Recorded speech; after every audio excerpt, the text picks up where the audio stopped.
Hello friends, आज हम लोग बिल्डिंग मटेरियल का जो फर्स्ट टॉपिक है कंक्रीट पर स्टार्ट करने जा रहे हैं। तो हम इसमें आज कंक्रीट के बारे में बात करेंगे। कंक्रीट के टेस्ट, कंक्रीट के टेस्टिंग कैसे की जाती है और कैसे हम पता करते हैं, तो पूरे डिटेल में बात करेंगे कंक्रीट के बारे में। तो इसमें हम कंक्रीट का जैसे सामने लिखा है कोड यूज़ किया जाता है 456 टू 2000, ठीक है। और इसमें लिखा है डेंसिटी ऑफ पीसीसी, मतलब डेंसिटी ऑफ पीसीसी कितनी होती है 2400 kilogram per metre cube, and density of RCC होती है 2500 किलोग्राम पर मीटर। ये बहुत ही फेवरेट क्वेश्चन है कंक्रीट का, जो किसी न किसी एग्ज़ाम में आ ही जाता है। और इसमें वो बताते हैं जो मिनिमम ग्रेड होती है पीसीसी की वो होती है M15 और आरसीसी के लिए M20। वैसे जनरली सी वाटर यूज़ नहीं किया जाता है जब भी हम कंक्रीट को बनाते हैं, लेकिन फिर भी अगर सी वाटर यूज़ करते हैं तो पीसीसी के लिए करते हैं M20 और आरसीसी के लिए M30। अब हम बात कर लेते हैं ग्रेड की। बहुत बार सुना होगा कि ना कौन सी कंक्रीट डाले, अरे M20 डाल रहे हैं, M25 डाल रहे हैं। क्या होती है M25 ग्रेड ऑफ कंक्रीट, तो हम बात करते हैं क्योंकि generally M20 M25 grade concrete ज़्यादा यूज़ की जाती हैं स्ट्रक्चर्स में, इसलिए वो आप लोगों ने सुना होगा। लेकिन ग्रेड्स और भी होती हैं। तो जैसे सामने लिखा हुआ है, ये नॉमिनल मिक्स क्या होता है, ये cement ratio sand ratio aggregate, मतलब इसको सीमेंट जैसे सीमेंट, सैंड मतलब रेता और एग्रीगेट मतलब गिट्टी, तो इसका ये मिक्सचर होता है तो जो कंक्रीट में डाला जाता है। तो M5 में यूज़ किया जाता है 1:5:10 का नॉमिनल मिक्स, और M7.5 में 1:4:8 का।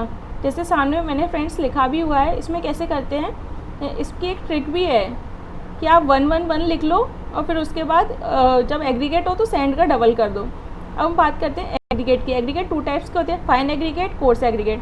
फाइन एग्रीगेट वो एग्रीगेट होते हैं जिसमें साइज़ 4.75 mm से लेस हो तो उसको फाइन एग्रीगेट बोलेंगे।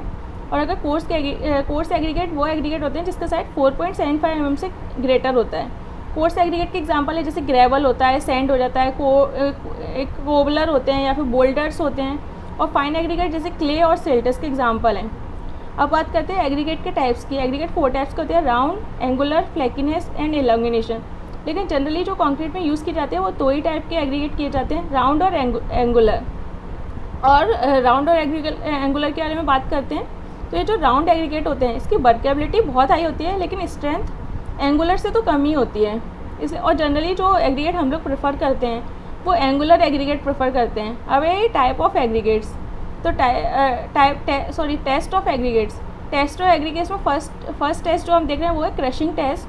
क्रशिंग टेस्ट में क्या करते हैं, ये सिंगल पार्टिकल साइज पर किया जाता है और उन पार्टिकल्स पे किया जाता है जो 12.5 mm सीप से पास हो जाए और 10 mm सीप से रिटेन हो जाए। उन पार्टिकल्स का पर हम टेस्ट लगाते हैं और उसमें 40 टन का लोड अप्लाई किया जाता है। तो जब इतने हैवी लोड अप्लाई किया जाएगा तो कुछ ना कुछ जो एग्रीगेट होंगे वो क्रश होंगे। और जो फिर क्या होता है, जो एग्रीगेट हमारे मतलब जो हमारा पूरा सैंपल है उसको हम पास करवाते हैं 2.36 साइज़ की सीप से। तो जो जितने भी पार्टिकल 2.36 mm की सीप से पास हो जाएं वो हमारी जो वैल्यू होती है वो W2 की वैल्यू होती है। अब बात करते हैं W2 क्या है, तो ये एग्रीगेट क्रशिंग वैल्यू का परसेंटेज कैसे निकालते हैं। एग्रीगेट क्रशिंग वैल्यू का परसेंटेज निकालते हैं W2/W1 × 100, जिसमें W1 है इनिशियल वेट और W2 2.36 mm सीप के बाद पासिंग होने के बाद। अब नेक्स्ट टेस्ट है हमारा, नेक्स्ट टेस्ट है टफनेस टेस्ट। टफनेस टेस्ट किसके लिए यूज़ किया जाता है, इम्पैक्ट लोडिंग के लिए। अगर कोई बोले ऐसे कि इम्पैक्ट टेस्ट किसके लिए, तो वो टफनेस के लिए। ये दोनों कभी कभी अलग अलग टाइप से पूछ लिए जाते हैं। तो इसमें क्या है, एग्रीगेट को एक मोल्ड होता है उसमें फिल करते हैं। तो वो जो मोल्ड का डाया है 10.2 mm डाया और 50 mm हाइट। एक्चुअली क्या है, इसमें मैंने आप लोगों को बहुत ही ईजी तरीके से बताया है जिससे कि आपको ये डेटा जल्दी याद हो जाए, क्योंकि डेटा ही पूछा जाता है। ऐसे नहीं पूछेंगे आपसे कि टफनेस की कुछ स्पेशल अंदर की चीज़, ऐसे नहीं होता है। इसमें क्या होता है, जो कॉम्पिटिटिव एग्ज़ाम से उसमें डेटा पूछा जाता है, इसलिए मैंने आपको डेटा जैसे कि आपके माइंड में जब भी आप पढ़ें तो ये क्लियर रहे। ऐसे टफनेस टेस्ट के लिए भी ऐसे ही एग्रीगेट इम्पैक्ट वैल्यू होती है वो निकाली जाती है। और इसके लिए देखा जैसे for payment construction aggregate impact value not be greater than 30% और अदर कंस्ट्रक्शन जो एग्रीगेट इम्पैक्ट वैल्यू 45% से ज़्यादा नहीं होना चाहिए। अगर ये हो रहा है तो मीन्स आपके जो एग्रीगेट्स हैं वो बहुत ही ख़राब क्वालिटी के हैं, तो आप उनको यूज़ नहीं कर सकते हैं। अब थर्ड टेस्ट है अब्रेशन टेस्ट। एब्रेशन टेस्ट में क्या होता है, एब्रेशन टेस्ट यूज़ किया जाता है फॉर बियर ऑफ एग्रीगेट्स के लिए, मतलब कि आपके जो एग्रीगेट्स हैं वो कितना बियर कर सकते हैं। इसके लिए जो मशीन यूज़ की जाती है वो होती है लॉस एंजलिस एब्रेशन मशीन।